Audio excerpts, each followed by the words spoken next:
yung business mo? Sugar White 7, ganun 24/7 kikita kapag masipag ka. Ganon. Ano sugar? Sugar White 7.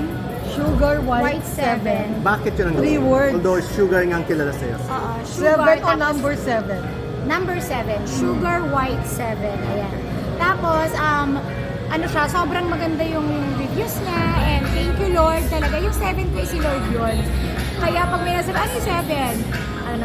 Si Lord kasi yun sa Bible. So, kaya nilagay ko siya na Sugar White 7. White. Hindi Parang man- lotion. Yes. Lotion, scrub, and soap. Soap. O sa Yes. toklo. Ang maganda dun kasi, hindi siya, kahit magsiswimming ako, tinry ko na lahat yun sa initan. Talagang hindi masisira yung balat mo. Tapos ang ganda ng mga sinasabi nung ginagamit nila yung skincare ko. Kaya talagang sobrang friendly. So hindi siya whitening. Hindi. Pwede siya sa morena, pwede rin siya sa maputi. Pero sa maputi, mas maglalighten yung puti mo. Mas kikinis. Ganyan. Di ba alam mo naman yan, babuyan tayo, pero di ba? Bakit ka bakit ka na-prompt na maglabas ng yung lotion? Mahilig talaga ako. Kaso First pandemya. business mo ba to? First business. Ah, okay. Tapos meron na business partner ko si Miss Leia. Darating din. May nail launch na rin ako. Ay! Diba? God is good all the time talaga. May? Andyan. Nail launch by Asia. Tsaka yung Asia Slashes. So business talaga. Opo. Focus Kasi ka syempre talaga sa hindi naman business. breadwinner sa family ko. So mas focus po talaga ako sa racket kasi mas malaki yun, di ba ma? Pero open pa rin naman ako sa mga shows and ano.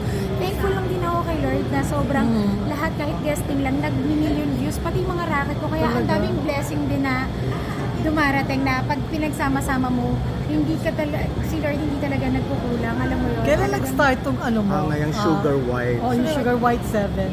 Mag 2 years na siya, this December. Pandemic din. Oo, pandemic siya talaga. Dapat doon ko siya, pagtapos ng pandemic ko siya nilabas. Kasi nung pandemic, ang hirap Ano maglabas. medyo na Oo, manood kasi na. yung pagtapos po talaga, doon ko po talaga siya nilabas. Para talagang matry. Tsaka talagang ginagamit ko. Kahit kunyari, nasa show ako, nasa beach ako. Kinikis-kis ko talaga yung live. But para it's makita not nila na ginagamit ko talaga na hindi na ano yung skin ko. So ano yun? Direct selling ka? Sa akin. Direct May selling. ano- Online ang ano mo. online. Tapos meron ako nag-resell na rin ako. Meron kumukuha sa Mindoro, yung mga ganun. Pero may physical store ka, meron kang gano'n. Wala. Sa bahay ko lang. Bahay ano lang. naman So ako. ayun nga. Para So, walang ano, Quezon diba? City? QC lang. QC.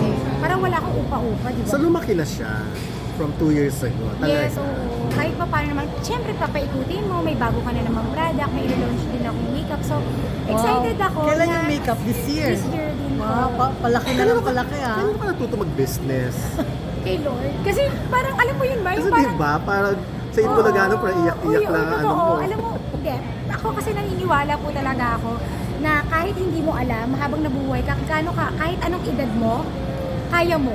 Kahit po anong talent, kaya mo rin aralin.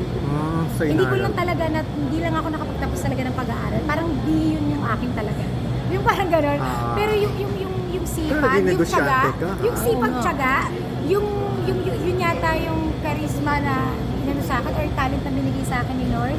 Tapos makapagpasaya ka ng maraming tao. Kasi pag nag-show din ako hanggang ngayon, wala man akong regular show sa TV. Nagbi-million views lahat ng mga Wow, puntahan ko. laki Kaya nun, sobrang ah. blessed. Talaga na, di talaga mapapabaya ang Panginoon. Basta gawin mo lang yung tama na nakakalugod sa Panginoon. Ibibigay niya sa'yo, ibabalik niya sa'yo. Hindi mo akalain na sobra-sobra pa. Ano sabi ng TVJ sa success na yan? Ay, sobrang Proud. Di ba, nag-guess na ako doon. Sobrang proud sila, syempre. And ako nga po, di ba sabi ko, hindi man ako mayaman, pero nandito sa puso ko lagi yung utang na loob, kung saan ako nagmula. TVJ, Jimmy 7, dyan ako nagsimula eh. So, habang buhay ko ng pagpapasalamat yun. Sa buong buhay ko, hanggang sa mga anak ko, alam nila yung kwento ng buhay ko. Kasi kasama sila sa dasal ko. Isang tatay Till lang now. yun? Opo, Chinese. Pero wala na kayo. Wala na, matagal na po. Annulled na rin kami. May asawa na talaga? rin siya. So ilang taon na yung two kids Kids na, mo? Jer. Yung kids ko is 9 and 10. Magkasunod. 9 and 10. Magkasunod. Magkasunod. So happy ka na ngayon? Sobrang happy. Tsaka I mean, wala Hi, ka ng Jer. problema dun sa... wala na. Kasi di ba, there was a time Oo, na oo. nakakalokang Ngayon, buhay mo. ang ng Diyos, sa panalangin din talaga na nakapagpatawaran na and pinagpasa Diyos na namin. Dalawa para sa mga bata. Importante naman lagi yung bata. eh. 9 and Kasi 10. sila yung naapektuhan, sila yung nagdadala Ay, nung Papa. problema ng magulang or ng pamilya. Eh, yung akin, una sa akin talaga, yung kapakanan talaga ng mga anak ko eh. Wala nang iba pa. Hindi ko Ilan taon iniisip ka na yung personal kong life eh, yung mga anak ko na lang. Ilan taong ka na nag-asawa? Ay, 24, mga ganun. 25 kinasal, tapos magkasunod agad yung baby, tapos 2 years lang yung Hindi nakakatawa yun. Magpagtawanan. Hindi naman Pero po. you will find your ano. yes. Ngayon tinatawanan niya na lang. Tinatawanan ko Kasi eh. grabe problema Gee, din. grabe iyak ko dun, ilang taon. Oo nga. 10 years, 4 months lang ang anak ko.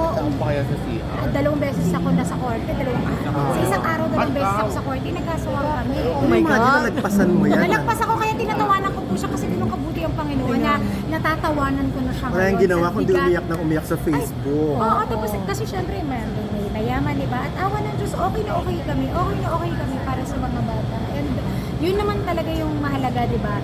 Pagka ibinigay Ayan mo ang naman birthday sa girl. Panginoon lahat yun may sagot na maganda eh. Di ba? Lahat yun hindi man ngayon, in the future, ibibigay niya sa'yo yun. You look successful.